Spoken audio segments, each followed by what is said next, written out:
Hello and welcome back to White Collar Woker. Today we're talking about how to handle objections effectively in a sales conversation.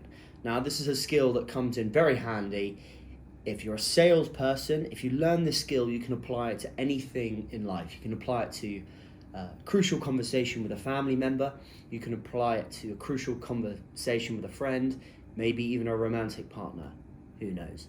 But this is the important thing about handling an objection, these few points. The first thing is to actually listen to what the person is saying. And this is extremely important. Not only do you have to hearing and listening are two very different things.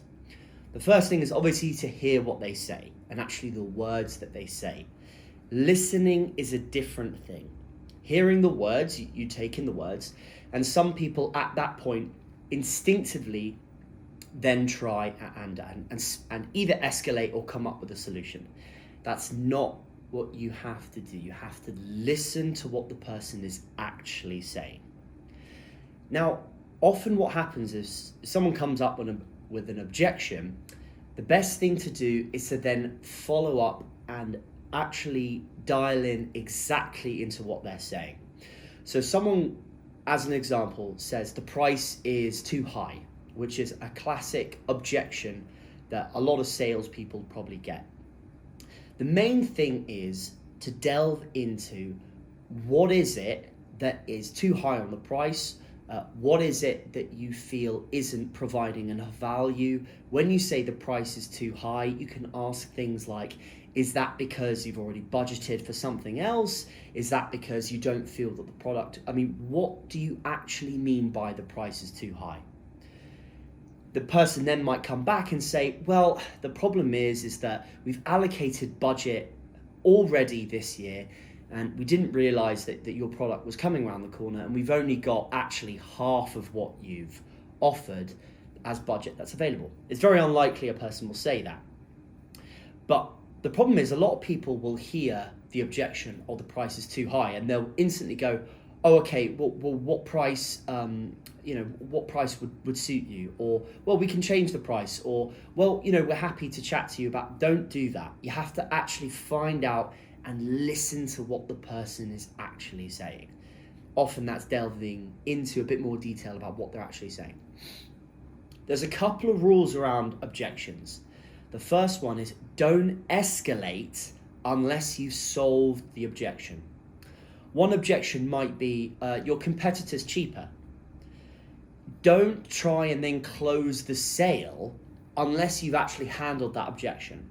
A way to handle that objection might be to say, well, let me take you through why our competitor is cheaper. They cut corners, or don't badmouth your competitor, but say they don't invest so much in customer support. They invest more in the actual front end of their product, whereas we have a better customer service department. We have a dedicated department that helps you if you have any problems. We handhold you through any issues. And because of that, we are a more premium product, and therefore, and because we invest more in that area, we need to have a higher price point. Don't hear the objection. This is what I see a lot of salespeople do, where they go, a client says to them, your competitor is cheaper. Don't then try and go, well, look, we can cut out this section and we can give you the same price as the competitor. Hold on. You've got to solve the objection. And this is something that is referenced in spin selling, which is something that I'm a preponderant of, and it's in my 3 best books for salespeople, which I'll link in the description below. The second rule, so the first one is don't escalate on an objection. And the second one is you can use an objection and try and flip it into a positive, like I just did then. There's 2 ways of looking at everything. If someone says your product is too expensive, the reason they're saying is that because they haven't seen the value in the product that you're putting in front of them. And as a salesperson, you have to absolutely believe that. I will do another video on that about understanding your product and the value behind it. But you can flip it. If someone says your product is too expensive, if someone says your competitor is cheaper than you, or if someone says, whatever reason, someone isn't necessarily happy or has an objection, you can always flip that. Now, you don't necessarily need to do it in a way that puts it back in their face and a sort of like, a haha, fuck you sort of approach, but try and flip the frame, how people view you and your product.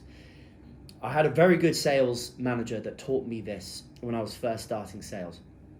You've got where you are, your point saying, this is what I have to sell the product as, this is the value proposition. And then you've got the client, and your job is to bring the two together to a point where you both agree and you both can understand where the other one is coming from. You have to change, and this is how you do it, through overcoming objections and understanding the client more. You get closer and closer and closer to that point where both of you can come to a mutual agreement. That is the skill of sales, and overcoming objections is the way to do it. So don't see objections as a bad thing, see it as a way to increase the value of your proposition. The sirens are coming, I have to go. Hope you guys enjoyed this. Please like and subscribe, and see you next time.